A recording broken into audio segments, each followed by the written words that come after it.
Welcome back to Hope at Dawn, right here at Hope TV. This is where you look and live. It's time for the newspaper review. My name is George Gishoro. Absolutely. And my name is Beatrice Nudi. And of course, I am quite impressed because yesterday we did have a conversation about the universities and how they are really becoming expensive, almost saying that only the rich and affluent are able to afford this higher education. But today there's a bit of an update on that same story that we talked about yesterday. And I see here the very top story is what bursaries MP's radical plan for free education. I see new model described as an injustice to students as MPs push for reforms with a call to consolidate all kitties and funds, including HELB, universities funds and bursaries doled out by MPs, governors and MCAs to make university and college education free for all. And I see here 9,720 being the number of students who appealed their wrongful placement in family income bands, out of which 5,087 were successful. And just getting down to that very particular story, I see here that the biggest issue with MTI is its social parameters for financial issues. We need to use financial tools for this matter because we are opening the system to corruption and fraud. This is Carol Omondi, who is the Suba South MP. And I also see here South Mugirango MP Silvanus Osoro saying, I do not understand how the fact that I am a male or female determines whether I am richer or poorer, still on the same beat on that particular story. I see higher education PS varsity vice chancellors were answering queries on funding crisis that we did cover yesterday, and of course leading a lot of students into a wave of anxiety, wondering, will I really be able to proceed with my education? So this is a story on page 2, and I think our biggest prayer is that this actually materializes and it's not just hot air information that we are receiving this morning. And actually it has also been covered on the back page of the Daily Nation. Bursaries proposal could be path to free education. And in a way, even Theo, our technical manager, also, he has also been of the same idea. So why are we having all these kitties and all these funds being given to the different offices? Why not just have these monies, all of them in one account, and then of course you declare it's free education from primary or through to higher education, and then you have one, or rather the Ministry of Education allocating all these institutions with this money. With that, we feel in terms of, and I concur with him, it will allow proper accountability because you only have one source where these monies are coming from, as opposed to now where you have capitation from the Ministry of Education, but then again you have a governor being given funds or funds to give to the education sector.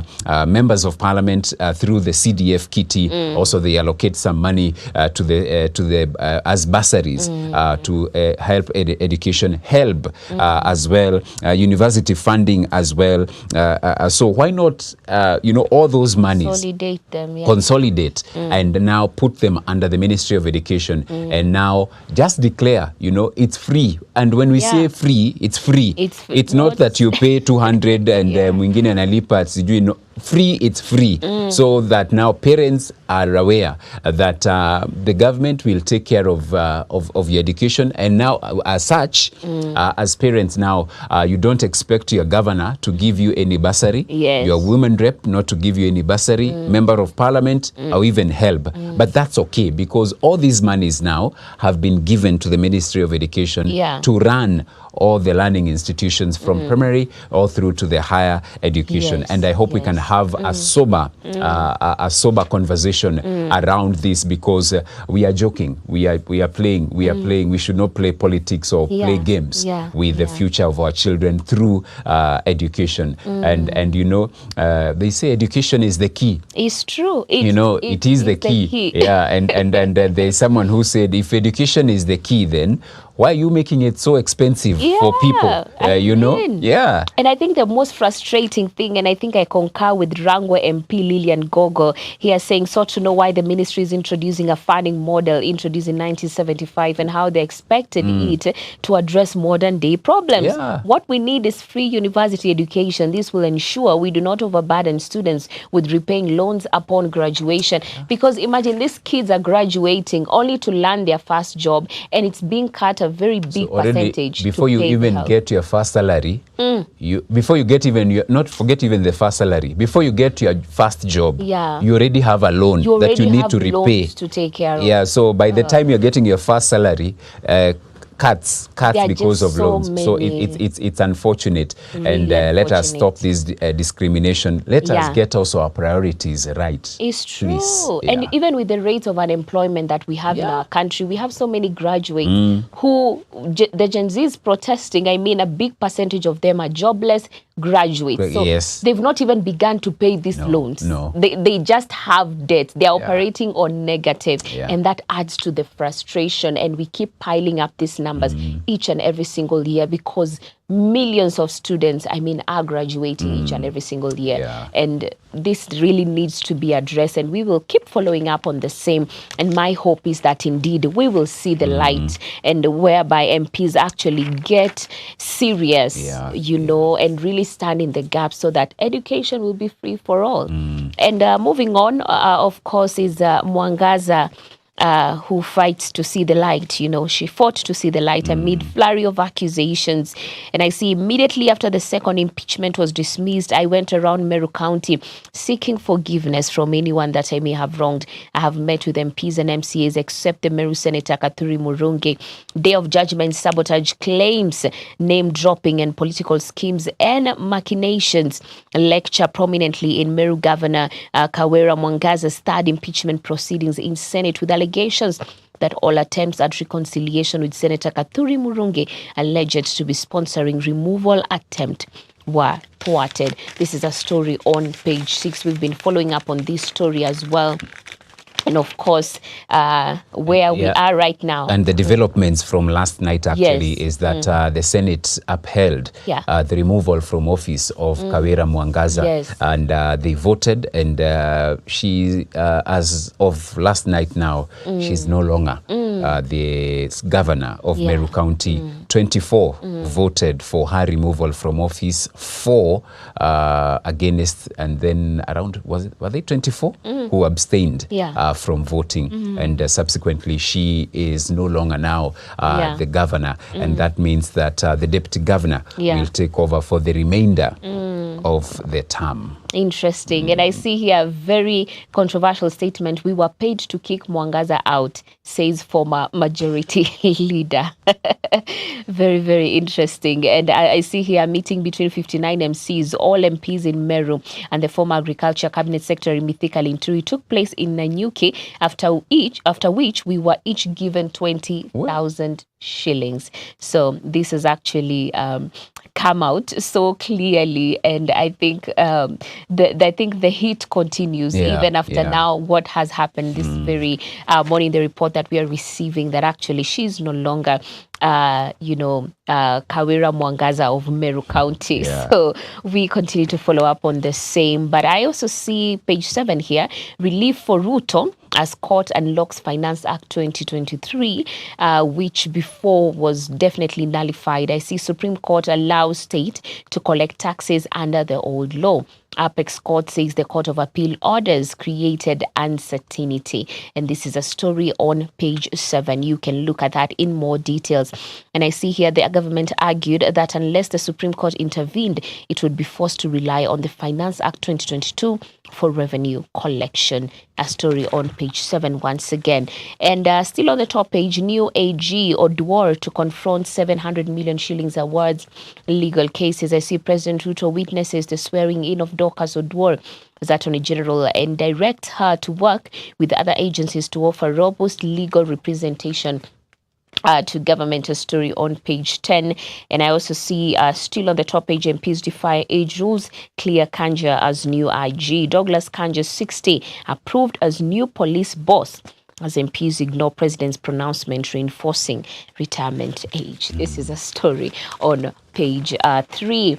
And coming to the pullout, there's a special report, very, very special report that is on the enterprise pullout here. And I see why informal sector could be choking local private investments. I see formal businesses are negatively impacted by competition from informal businesses whose practices of non-compliance create competitive obstacles. 15 million is the number of people employed by MSMEs in the country, is known to contribute to 33.8% towards the GDP. Still on the enterprise, we have a story here why identical small businesses set up side by side, and also combating disinformation, still on the pullout. And moving on, I'm going to maybe touch on a bit of international news. New buzz as Obama says Harris is the right choice for U.S. future. Obama did address that. I think we touched on that yesterday,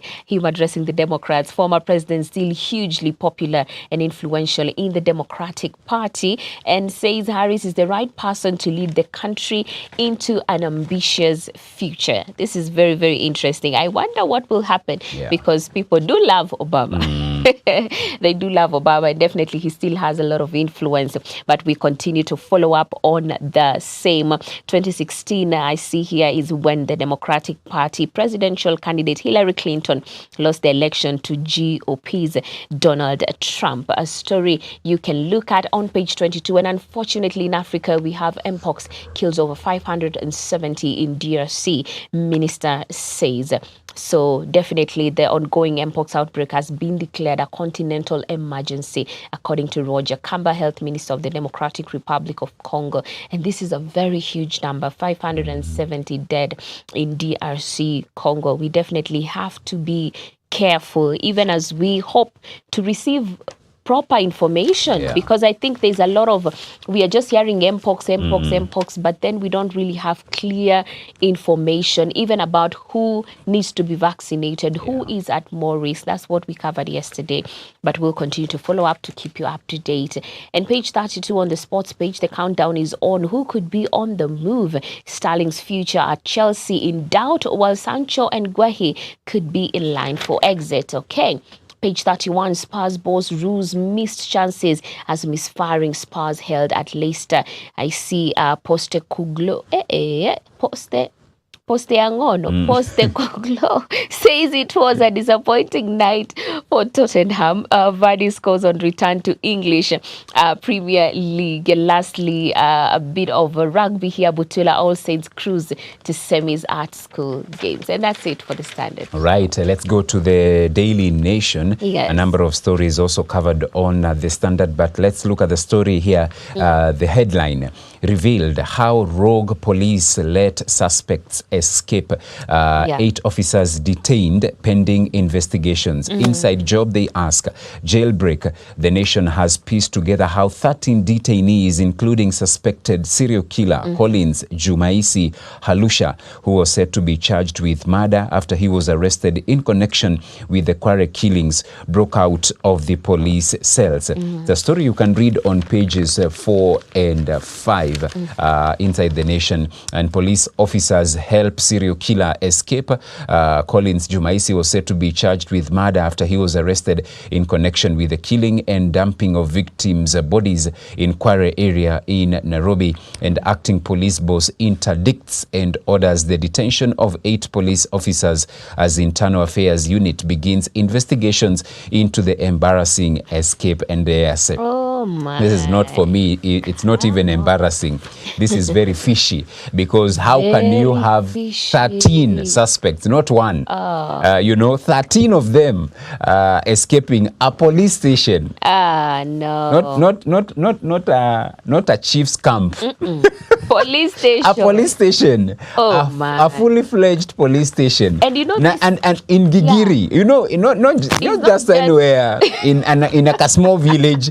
There there are police stations in villages and you hakuna polisi wengi and also they can be overpowered and everything. But this is in Gigiri.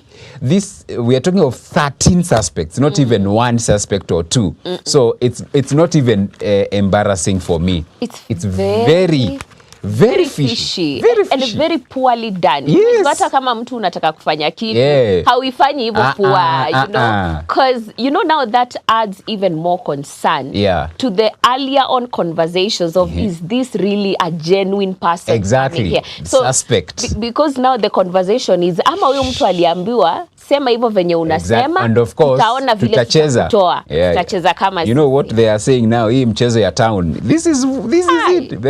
Kubali tu, we tone down on the heat, you know, and that we are not doing anything, blah blah blah. Then after that itasemekana ulihepa pamoja na so it's very fishy, but anyway, officers, fanyeni kazi yenyu and bring it to a conclusion. Is true. Page 7, they are talking of why Mount Kenya leaders want 50+1 rule abolished. All right, so this 50+1 rule, they say a simple majority should be enough to have one declared president. There are fears among leaders that the region is being neglected.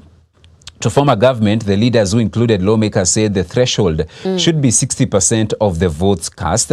That would require the president-elect to reach out to competitors to form a coalition government. Read that on page 7. I also see the transporter. The bus was faulty. Police failed survivors of fatal Miga crash say.